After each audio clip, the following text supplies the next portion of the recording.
Hello, welcome again to Varsity Sports Live. Tom Neiman along with Jason and Dara. Jody Norstedt coming up with the North Dakota highlights tonight. Late October, snowing like it's supposed to be. Ridiculous. You're excited though.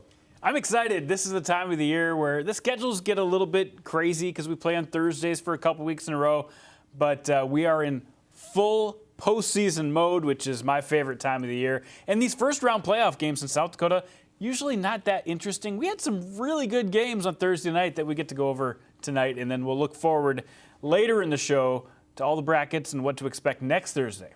All right, it was the final week of the regular season for the Class 11 schools in South Dakota, the big schools, and Washington and Roosevelt playing on a Thursday night. And Roosevelt has clearly separated themselves from the rest of this class. Jandy Tyler Feldkamp touchdown to get him on the board, 7-0. Yeah, and Feldkamp last year was not 100% healthy. This year, he is dominating every game in every way. And there's a little Tyree Nave touchdown, too. Taylor Ashley keeping himself here. It was 21-0 before you could blink. And then Washington with some struggles on the offensive side. Ball squirting out there. They give it away. And then Roosevelt coming back with a trick play here. Jabe Kiso. How about that? With the catch, goes deep to Noah Hartz. We have so many athletes on this team. Jabe Kiso, he's a great player. He hardly ever gets the ball. Leads to a field goal to make it 30-0. Roosevelt is rolling the Warriors, and then Feldkamp again, this time a rushing touchdown. He wants player of the year, man. Washington's He wants it. Struggles again, just could not get any offense going. Fumbled it away a couple more times in the fourth quarter. Well, running the football has been the issue for Washington all season long. They have not had the same offensive line in any two games this year because of injuries and because of COVID. So a rough year for Sioux Falls, Washington, and Roosevelt keeps on rocking. Yeah, Riders, of course, missed a couple of games, but they finished up 7-0 in the regular season, 44-7 over Washington. Let's go to Harrisburg and O'Gorman. And this was an excellent finish to round out the regular season. Third play of the game, Jacob Knuth takes off, goes 65 yards for the score. I'm going to say it right now. He's one of the fastest quarterbacks in 11 AAA, just a junior. Doesn't show off those speed very often, but when he does, he can electrify the field. You keep saying it. After an O'Gorman field goal made it 7-3, Anders Clayton busted one out, and it's 14-3. Tigers out to the lead. The Tigers are used to coming back. They're not used to playing with the lead. They really built one up early in this game against O'Gorman. A lot of good kids around the state with the last name of Struck. O'Gorman's got one, and pick here by Emmanuel Struck for the Knights, and that leads to, of course, a Tegan Schlimgen touchdown pass to Sam Stukel. Breathe a little life back in, and that's been Stukel's MO this year, as he has been changing the script and scoring a lot of touchdowns. Schlimgen, though, this time picked off by Cade Larson, who rumbles it back to the O'Gorman 10-yard line. And then 3 plays after that, beauty of an interception by Larson. Gavin Ross, 4-yard touchdown run. Harrisburg's up 21-10. Yeah, they really felt in control here. Gavin Ross, the tough running sophomore, started to grind out some yardage on the ground as well, but then never give up on the Knights. Fourth quarter, though, Jacob Schwab touchdown run, 2-point conversion, no good, so it's 21-16 Harrisburg. After a Tigers punch, Schlimgen on fourth down, picked off by Carter Barenfuss at the 2-foot line there with about 2 minutes to go, but Harrisburg can't move the ball. Instead of punting, they concede a safety here as Knuth goes out of the back of the end zone with less than a minute left. It's 21-18. There's considerable wind, so that's why they didn't punt.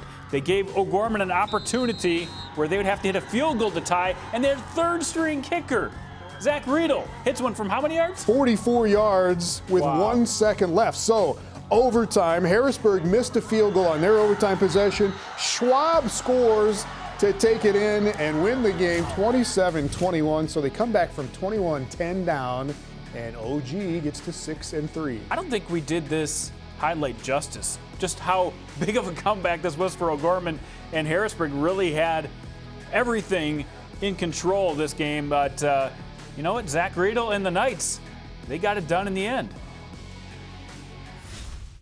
We just played together. We stayed together. I mean, we were started off rough, but we kept it together, and we just ran the ball through them. Our offense just took it to them. Defense held up. This is huge. We knew momentum, win game after game after game. We just got to keep building. We just want to get on that high note to get to state and win out. Which they've been known to do. Yeah, I talked to them all at the beginning of the year, and they said it depends how we're playing at the end of the year. And O'Gorman's coming in really strong. Now, I got to get back to that safety situation. Some people say, hey, Harrisburg, why didn't you just go for it? Why didn't you punt the ball?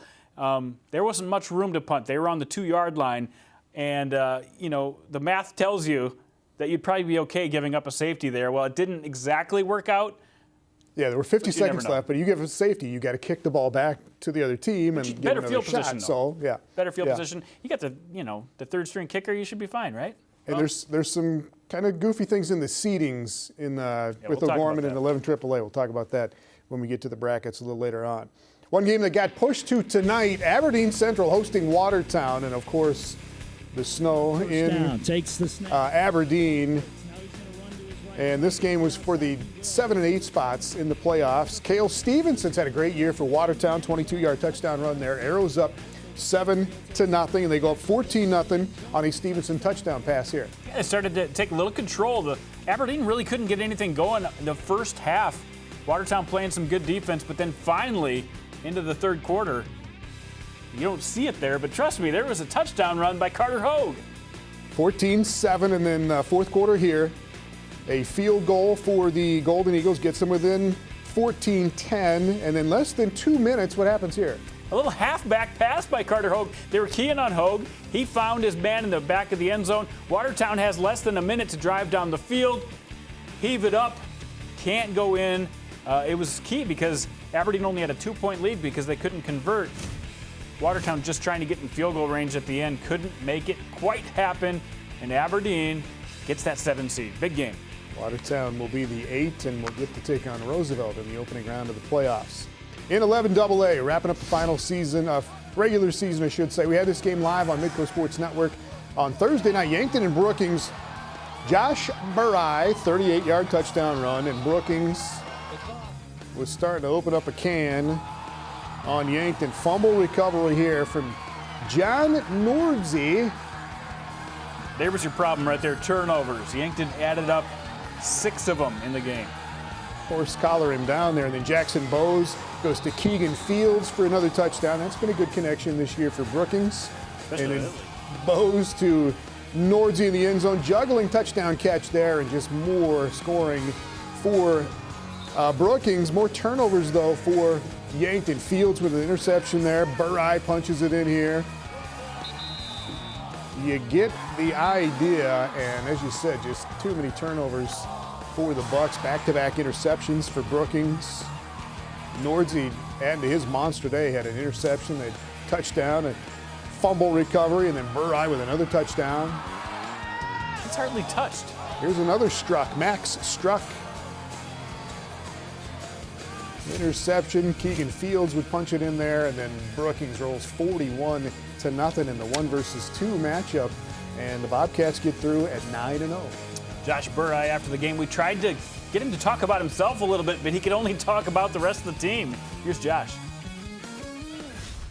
I just have to say thank you to my offensive linemen because I wouldn't do anything without them. I mean, they open up all the holes for me, and once I see space, I just run. They do all the work. So, yeah, Keegan Fields is a very important thing to our offense. He works as hard as anybody on the field, and he's a very good running back. Yeah, we said at halftime we got to keep our foot on the gas. We can't let up no matter what team we play, and we got 3 games left, and we got to keep playing Bobcat football.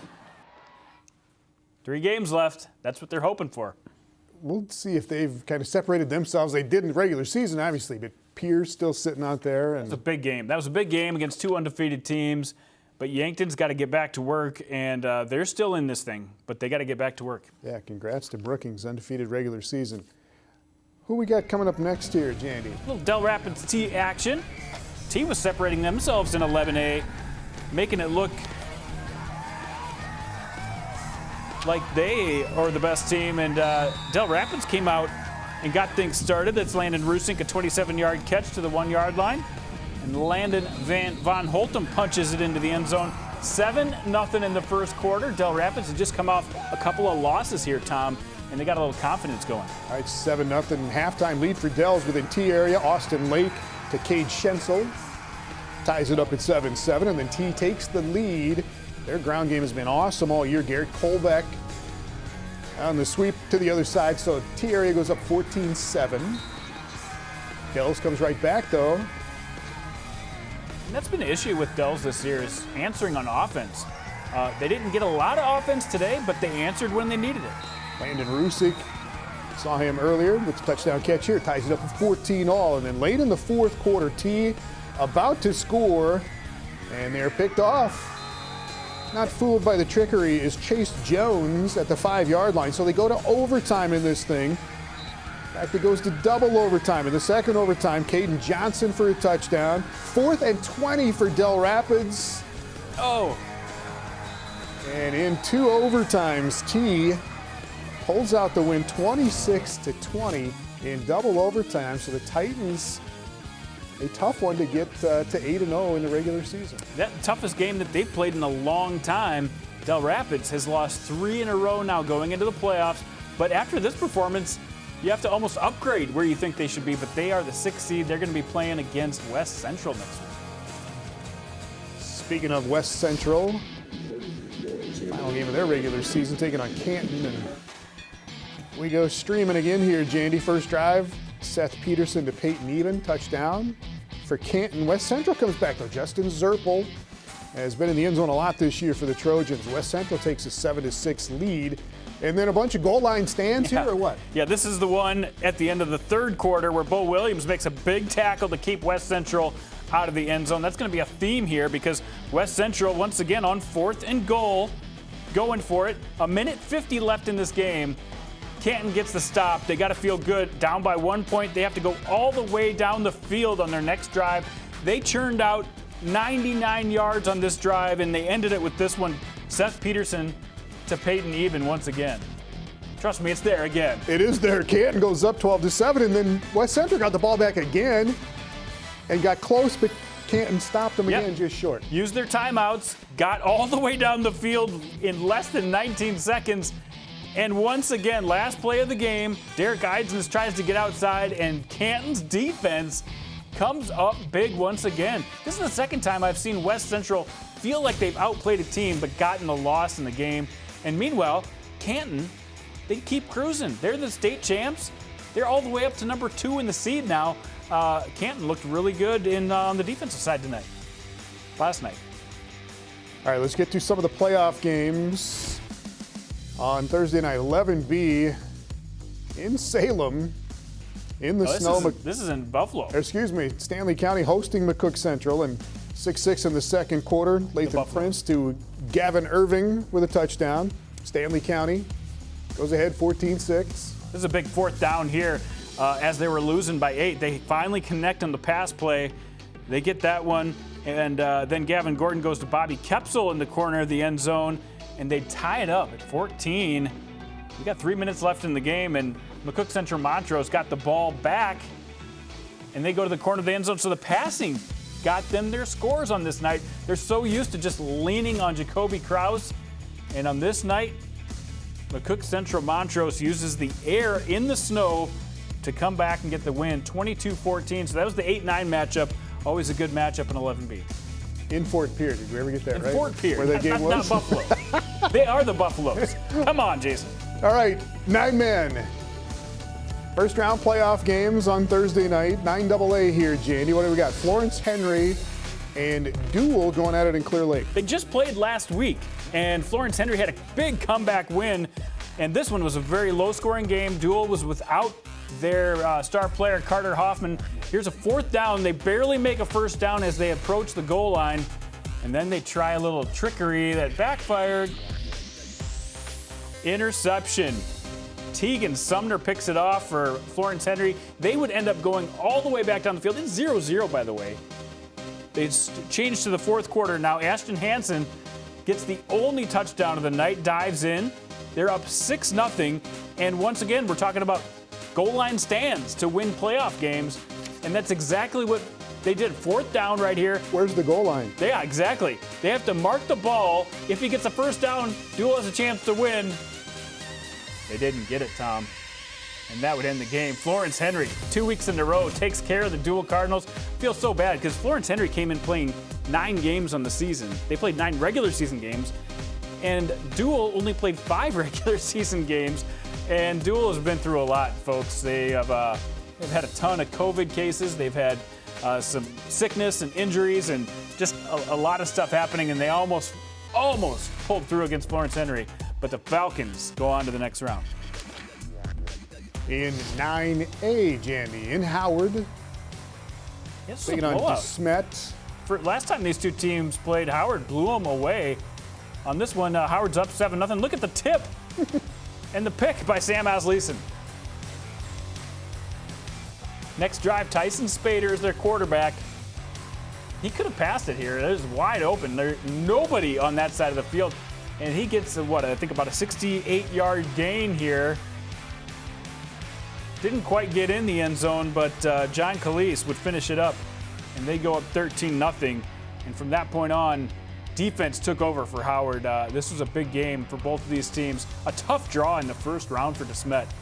You know, they had such a good year, 6-2, and they had to play Howard coming out of the gate, a team that nobody wanted to play. There's a look at Lane Miller breaking through for what would be the deciding points. Yeah, as you said, this was close when it was all said and done. 13-7 at that point, and then Howard goes on to win it 20-0 to get to 8-0. Howard, the number 1 seed, moving into the quarterfinals of the 9A playoffs. Yeah, it ended up being one of the best games in 9A. And 9B, we had a couple really cool games. Tell me about this one. Colman-Egan at Alcester-Hudson. Again, they played in the regular season. Alcester-Hudson absolutely blew out Colman-Egan. Colman-Egan on the first drive of the game. Watch this by Ryan Volker, their quarterback. He looks like he's going to be out or tackled. But he just ends up outrunning everyone, including the cameraman or woman. And Ryan Volker goes all the way. First drive of the game, Colman-Egan. They took command of this one. They had the lead most of the night in this game, but Alcester kept chipping away at the lead. They had a chance here, down by 8, to come back and tie this one late. They get a touchdown from Joby Christensen. They missed the 2-point conversion, so they're still down 2. And then at the closing minutes of the game, Colman-Egan puts it away. Ryder Hawkins, touchdown to put them up 40-32. And Alcester-Hudson did have one last chance here, right? They did have final play of the game. Down Hail Mary. 8. And I can't tell, but I don't think anybody caught it, Tom. Knock it down, baby. 40-32 final. Colman-Egan to 6-2. Yeah. Defending champs. Moving on.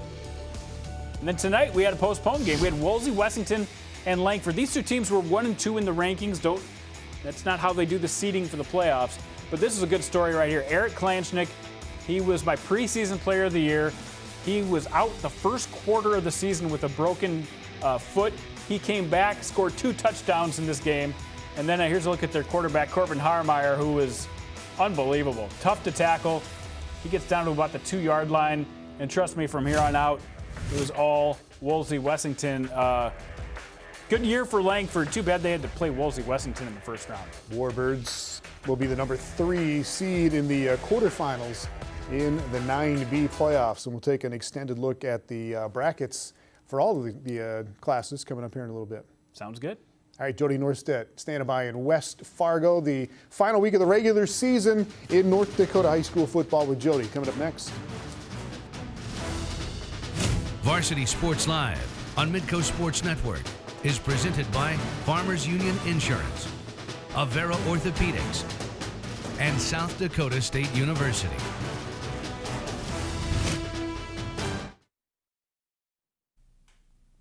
Back here on Varsity Sports Live, Jody Norstedt here to look at some of the top games in North Dakota over this past week. Games were spread out all over. We had Saturday night football, Monday night, Tuesday night, Wednesday night, but 0 games on the schedule this evening. Taking a look at my helmets of choice tonight, I'm repping the Dogs from Sargent County. Eric Olson's team is going up to Grafton tomorrow for a playoff game. And I received this helmet from 4 Winds yesterday morning. Big thanks to Coach Travis Mertens. The Indians are playing an independent schedule this fall, and they're trying for a 4-0 record tomorrow against Larimore. Kidder County, the Wolves will try to defend their 9-man crown, and this lid belongs to the best team in 3A. Bismarck Century has won 19 games in a row now after beating rival Bismarck High on Wednesday night. Let's take a look back at those highlights. You saw it live on Midco Sports Network, the flyover at the Community Bowl. One of the few ways to watch a game in person these days with COVID restricting attendance.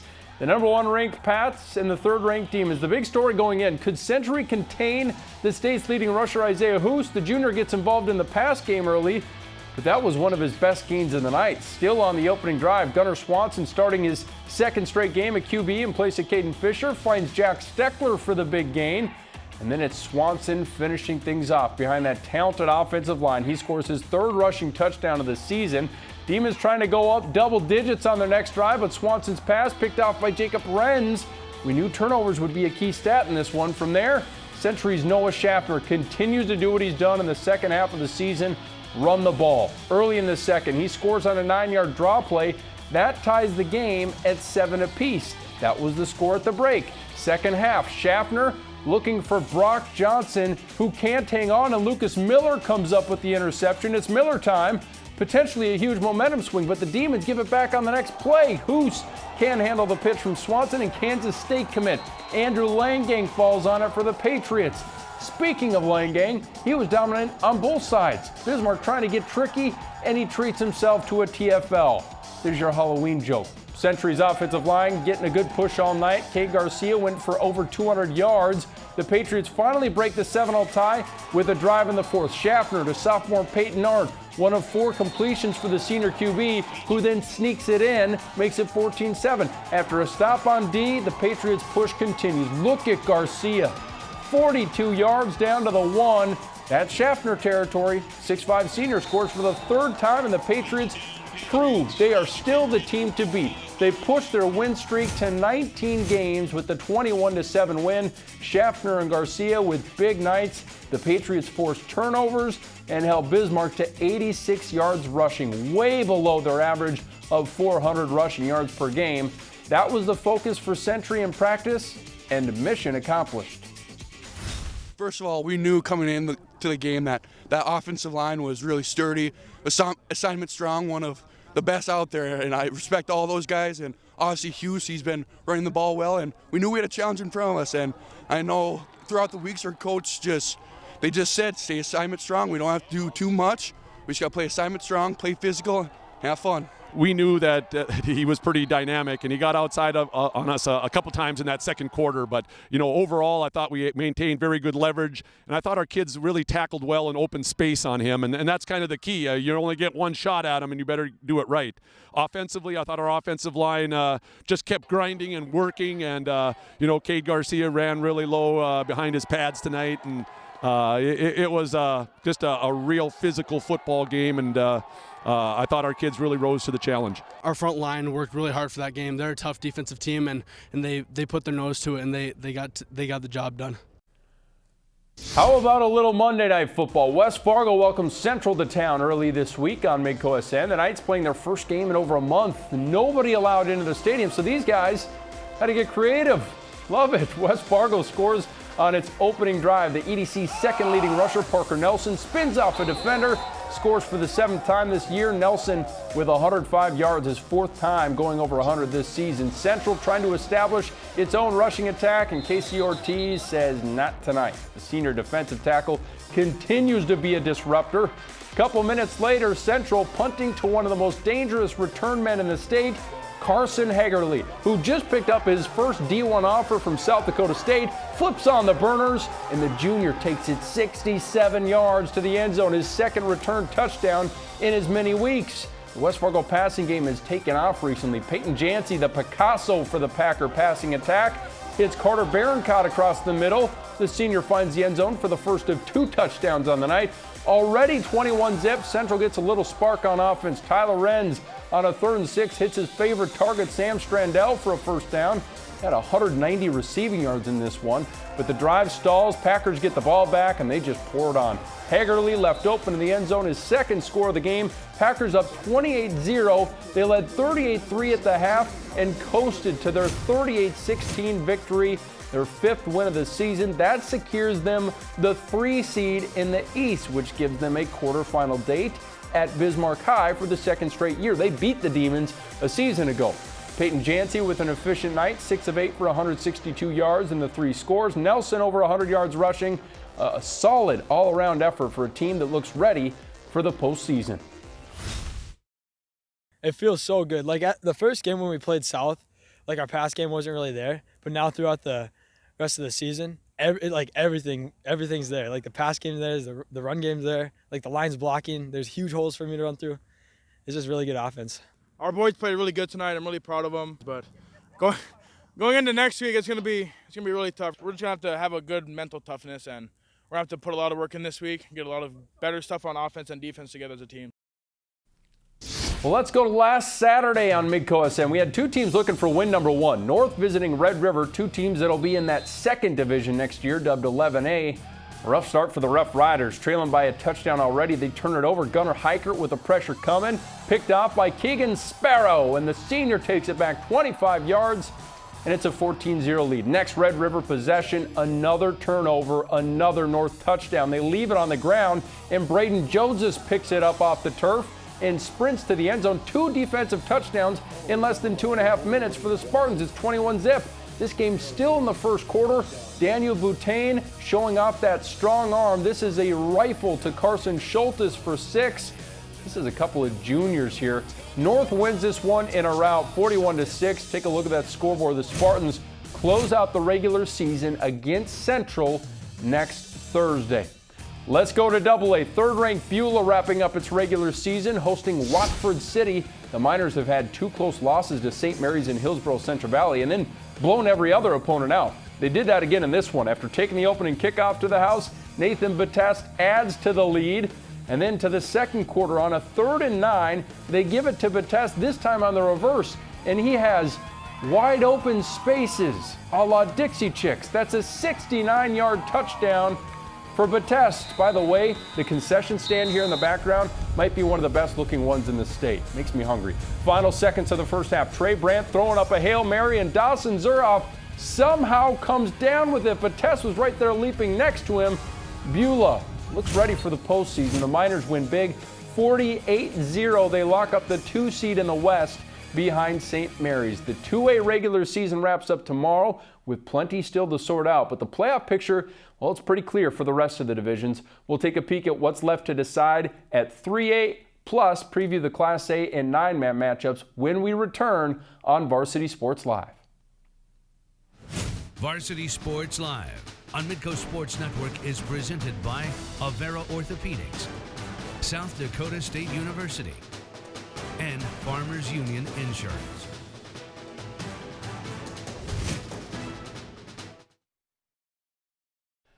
Welcome back to Varsity Sports Live. We showed you the highlights earlier. Bismarck Century put the stamp on a 2nd consecutive perfect regular season by defeating Bismarck High 21-7 behind a great rushing attack and that dominant defense that held the state's leading rusher Isaiah Hoos in check all night. Afterward, we asked head coach Ron Wingenbach what it meant to be the Kings of the West once again.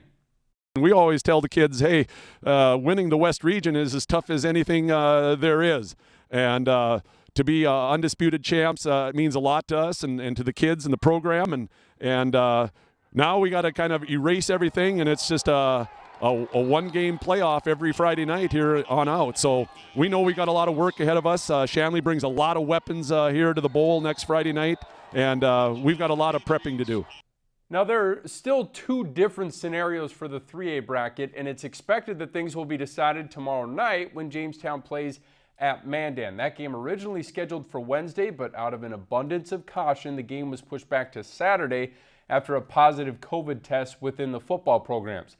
Things could obviously still change, but assuming that game is played and Mandan wins, this is what your bracket will look like. Shanley's heading to play Century regardless. Mandan would earn the West 3 seed and travel to Davies. EDC champ Cheyenne would welcome Jamestown to Mustang Country, and West Fargo, no matter what, plays at Bismarck High for the second year in a row. Packers won that game on the road last season. Now the scenario if Jamestown wins tomorrow. The switches happen in those middle two games on the bracket. Jamestown, instead of playing at top seed Cheyenne, would get the ticket to Davies, and Legacy would sneak in and play the Mustangs in the quarterfinal round for the second time in 3 years. If for whatever reason the game is ruled a no contest due to COVID-19, Jamestown would still be the 3 seed because it would only have 2 losses in WDA play, and then Legacy would own the head-to-head tiebreaker over Mandan. Let's hope it doesn't come to that, but 2020 has been full of surprises, so buckle up. Meanwhile, I'm really looking forward to getting the small school playoffs underway tomorrow. In Class A, it's no secret who the favorite is. Langdon Edmore Munich takes a 34-game win streak into the postseason as it tries to go for the three-peat. The last team to three-peat in any of North Dakota's classes was Velva. The Aggies won 4 consecutive from 2003 to 2006. Cavalier accomplished the feat around the same time, winning 3 AA titles in a row from 2002 to 2004. Let's take a look at the Cardinals' path because it won't be easy. They draw Thompson in the opening round tomorrow. The Tommies have their own storied success, having won 2 state titles in the last 4 years. But those championships were a 9-man. They've dealt with some good competition since moving up to Class A last season. Still, the Tommies averaged 36 points this season and finished 4-2 with COVID wiping out the last few weeks of their schedule. They last played October 2nd, a 32-6 loss to Lisbon, so they'll end up playing the top 2 teams in the state in back-to-back games. How about that? Sam Roller, he's the top weapon for the Tommies, and you know who the players to watch are for Langdon Edmore Munich by now. Simon and Grant Rumfo will be ready to go come Saturday. Oaks and Carrington will meet for the first time since 2016. The Tornadoes earned the number 2 seed in Region 1, with their only loss coming at the hands of Lisbon. Quarterback and defensive back Garrett Meal is a playmaker on both sides of the ball and one of the top players in the state. I expect him to have a good game against Carrington. Keep in mind, though, the Cardinals were the only team to hold Langdon Edmore Munich to less than 45 points this season. They limited them to 30. Shiloh Christian earned the 4 seed as champions of Region 4 and will meet Kenmare Bull Bells Burke Central. The Skyhawks have opened the season 0-2 but have turned things around, entering the postseason on a 6-game win streak, including wins over Killdeer and Bowman County. Senior running back Bo Thingvold is the player to watch for the Honkers. He set the school record earlier this year, rushing for 299 yards and 5 touchdowns in 1 game. Jackson Feller and Logan Merck have Bishop Ryan back in the mix. Last year's state runner-up will open against Killdeer, who struggled a bit down the stretch after a 5-0 start. We'll see if the Cowboys are able to pull off the upset. Here's a look at the bottom half of the bracket, where Lisbon and Velva, well, they might be on a collision course to meet in the state semifinal. The Broncos haven't played a football game since October 2nd, but they come in with the number 2 seed, a 6-0 record backed up by the fact that they've outscored opponents this season by a combined 256-26. Hunter Schultz and Jordan Sowers are the 1-2 punch in the backfield, and the Broncos know how to dominate that line of scrimmage. Meanwhile, the Hornets have faced arguably one of the toughest schedules in the state, so they're used to tough opponents, but I think Lisbon has too much firepower. Grafton and Sargent County could be interesting. The Spoilers are fresh off that loss to Langdon Edmore Munich, the number 1 team. I'm sure quarterback Landon Wanarovich and that team will be ready to bounce back. Good receivers on that team too, and Edgar Rios, well, he gets it done on all 3 phases. But don't count out Sargent County. Bulldogs running back Micah Anderson was routinely on our top performers list this year. That team is more than capable of making things tough on Grafton. Bowman County has had some great success in recent years, 3 playoff wins over the last 2 seasons, but this matchup with Velva, it's going to be tough. The Aggies have the weapons to make a deep run in the postseason with a backfield that's been starting together for 3 years in quarterback Jersey Selzer and running back Gage Florence. Good line play led by 6'6", 275-pound junior Caden Chadwick, who's being highly recruited. If Velva advances, they'd play either Trinity or Ned Rose, 2 teams they've met already this month and defeated, although the Titans gave them one heck of a fight in a 5-point contest. Nathaniel Gillick is one of the top running backs in the state, and he'll be a point of emphasis for the Cardinals defense. Give me the Titans in this matchup, though. How about 9-man? Last year's Dakota Bowl participants are back in the playoff field. Defending state champ Kidder County was ranked number 1 for most of the year, but a loss to Grant County Flasher and what turned out to be their last game of the season cost them a shot at the 1 seed. The Wolves were without several of their players in that game due to contact tracing, and they also lost stud running back Jacob Biegler to injury.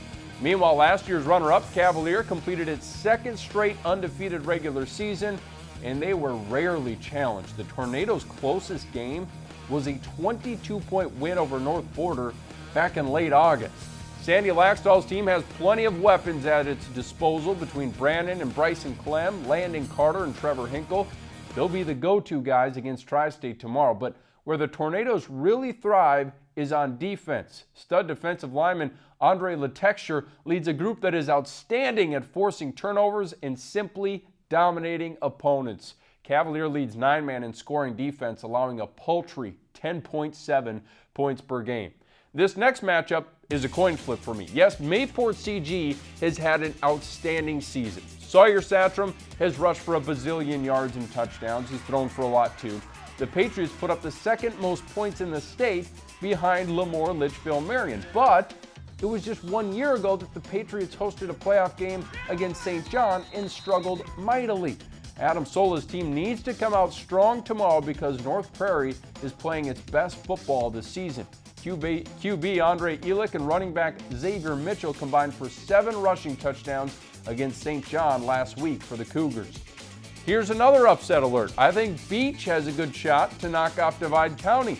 The Bucks scored a first-round upset last year, and I think they have the talent to do it again. They come from the toughest region in 9-man and are the only team to beat Grant County Flasher this season, who emerged as Region 4 champs.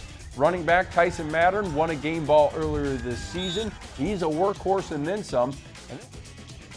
Caraballo are the studs for the Maroons. Wyatt is 6'1", 180 pounds. He's a sophomore that rushed for 170 yards and 2 scores in a recent win over Surrey. Keep an eye on him. Ray Powers Lake at Kidder County has potential to be a really good game too. Like I mentioned earlier, the defending champion Wolves have had a lot of uncertainty with their roster the last month. Jonah Harder is the straw that stirs the drink for them. The senior quarterback and defensive back made a ton of big plays this season, and he'll need to make some more in order to get Kidder County into the quarterfinal round.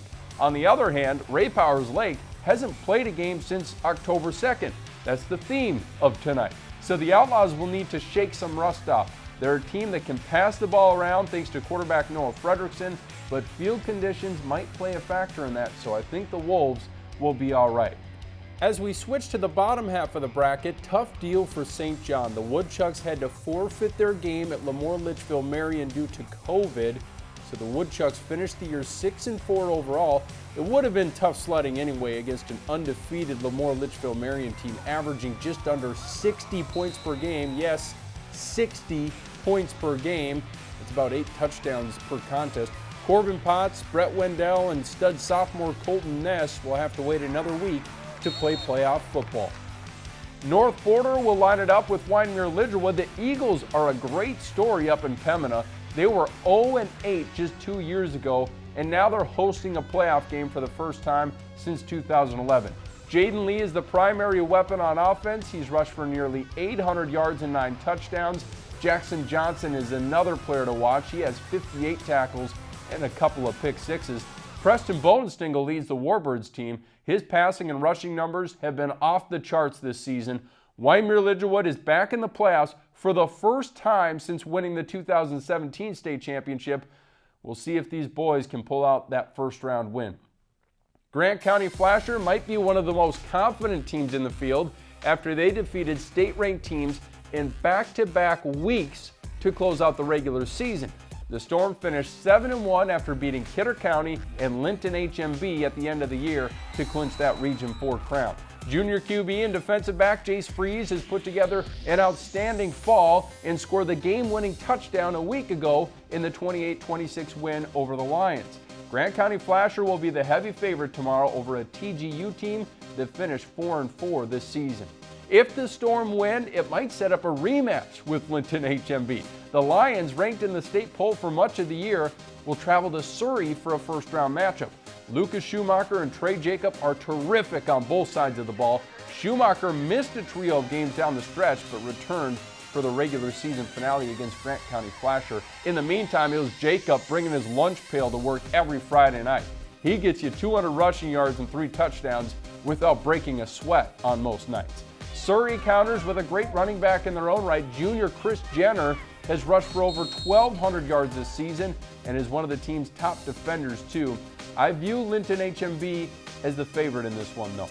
So that's how the matchups shake out tomorrow. We'll have our cameras at several of those games and recap them early next week. If I had to pick my champs right at this moment in Class A and 9-man, I'd have to choose Langdon Edmore Munich, shocker right, and Lemoore Litchfield Marion. So there's your bulletin board material for the rest of the 30 playoff teams.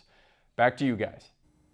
All right, thanks, Jody. Jody, going out there, you going to predict winners tonight? Wow, I was not prepared to, but I probably should now, right, Jody? Let's get to it. And let's get to it. South Dakota, Gorman and Harrisburg went to overtime in their final regular season matchup.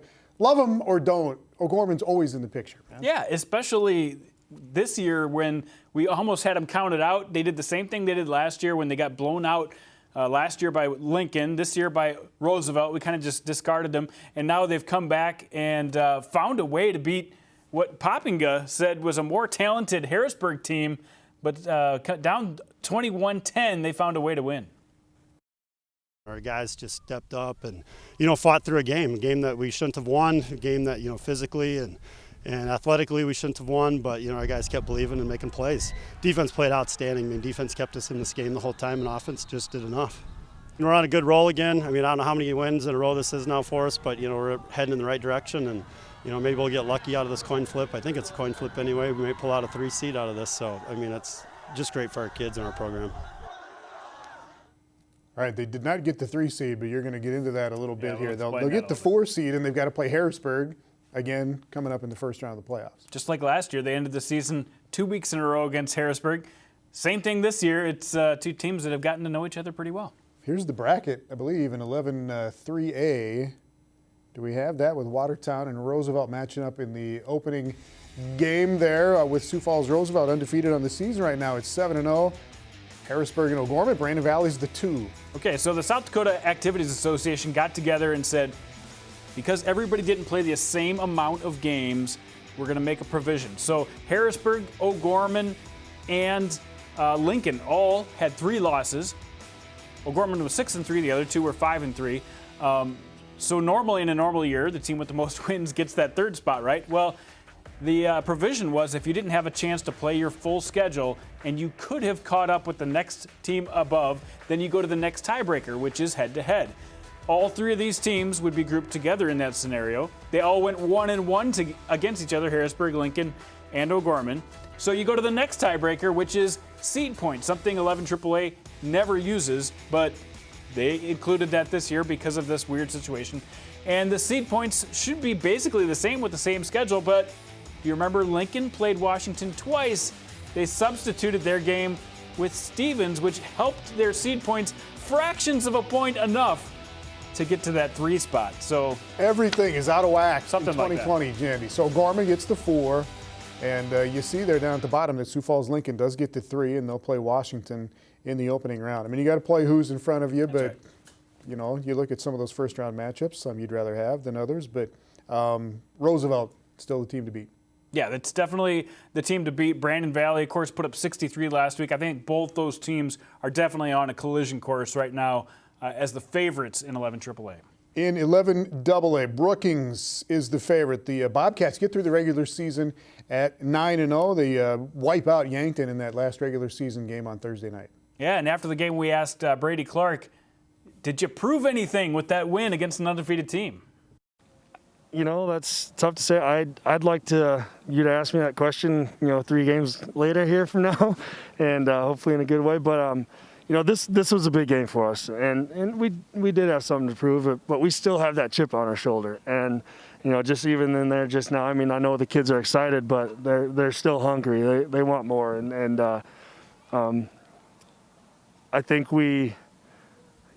I think we kind of proved it a little bit tonight. But like I said, the season's not over for us, and playoffs is when it really starts. And it's hard to beat the same team twice, and we'll find out who's conditioned, who's ready to go, and yeah. So it's a little bit maybe, yeah, but we still got a long ways to go. Yeah, I think he kind of wants to say, yeah, we're pretty good, but, they're kind of keeping it low. They have had a lot to prove. Coming into the season, nobody had them in their top 5, let alone as the best team in the class. Nobody, Tom. You didn't? No, I definitely did not. But 41-0 was the final over statement. Yankton, and they took care of business there. So here's the bracket in 11AA. Brookings, the top seed, they'll take on Spearfish. Huron goes to Sturgis. Huron wiped out Mitchell on Thursday night to round out the regular season. Huron gets their quarterback. We'll see what they can do out west. And then Yankton still the 2 seed. Yeah, and you can see why that game on Thursday night was so big for Yankton and Brookings, because they really wanted that number 1 seed. And if you're dare to look ahead into the semifinals, we could project that possibly that number 1 seed would get a matchup between, either Sturgis or Huron rather than potentially Pierre, who's won 3 titles in a row and is pretty much on a roll. A really tough scenario if you're not the number 1 seed. Yeah, Gov's still going to have a say in 11AA. Here's the bracket in 11A. T area, the top seed, they got that overtime win to get them into the playoffs here at 8-0. They take on Lennox, Madison, Dakota Valley, Canton, the 2 seed. West Central is very intriguing, and so is Dell Rapids. Yeah, and I think that's the most interesting game of this round. It's a rematch between Dells and West Central. That'll be a lot of fun. 11B bracket into the quarterfinal round, second round in 11B. Winner, the top seed, getting through there. Winner is 7-0 in the regular season. Bridgewater, Emery-Ethan, and Mobridge Pollock both still unbeaten. Yeah, those are the 2 teams definitely all season long we've been talking about. In 9AA, this has been a lot of fun because there's so many undefeated teams left. Freiburg, Hurley, Platte, Geddes, Hamlin, and Lemon McIntosh all undefeated, all playing home games this week. 9A shook itself out tonight. Howard, the top seed there. You got Warner, the number 2 seed on the other side of the bracket. And in 9B, Kadoka is the top seed in the quarterfinals. Yeah, Kadoka, Wolsey-Wessington, everybody kind of thinks is the top team there. I don't think it's going to make much of a difference. I think Harry and Selby playing Colman-Egan. That's a rematch of last year's finals. They're playing in the quarters. Both teams are really good. I can't wait to see what Harry and Selby can do. They got their 2,000-yard rushers in the backfield, and I think they're getting ready for another postseason travel. You didn't have Brookings in the top 5? No, nobody did. All right, second round is coming up on Thursday in South Dakota. We've got the rundown when we come back to finish up on Varsity Sports Live.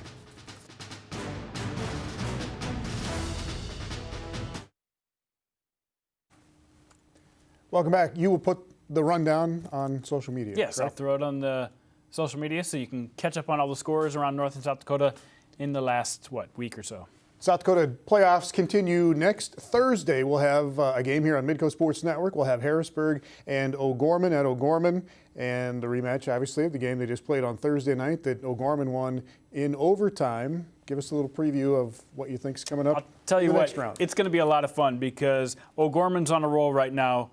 Harrisburg has had a couple of signature wins this year. They beat Lincoln for the first time in a while. They beat Washington. But really, to me, it comes down to these 2 guys, the quarterbacks. Jacob Knuth has had a monster year as a junior for Harrisburg. He's really kept them in games that they probably had no business being in. And then Tegan Schlimgen of O'Gorman has thrown a ton of touchdowns. He's really found a comfort blanket in Sam Stukel out on the corner. And those 2 guys seem to have somehow elevated O'Gorman, from what we really thought was not a contender to in contention. And this is a lot like we were at this point last year with O'Gorman. But Schlimgen and Knuth, see Knuth right here, 2 of the top 11 AAA QBs as far as passing yards and touchdowns so far this season. Well, for sure touchdowns, yeah, and Knuth is right up there. But Tegan Schlimgen, he doesn't wow you with a lot of the yardage numbers, but he finds a way to get into the end zone. All right, let's pick a couple. Pick this game. Pick this game? I'm going to be announcing this game. I'm not going to pick this one. Pick this game in 11AA, Huron and Sturgis. Sturgis wins that one. Pick this game in 11A, Dell Rapids and West Central. Oh, goodness gracious.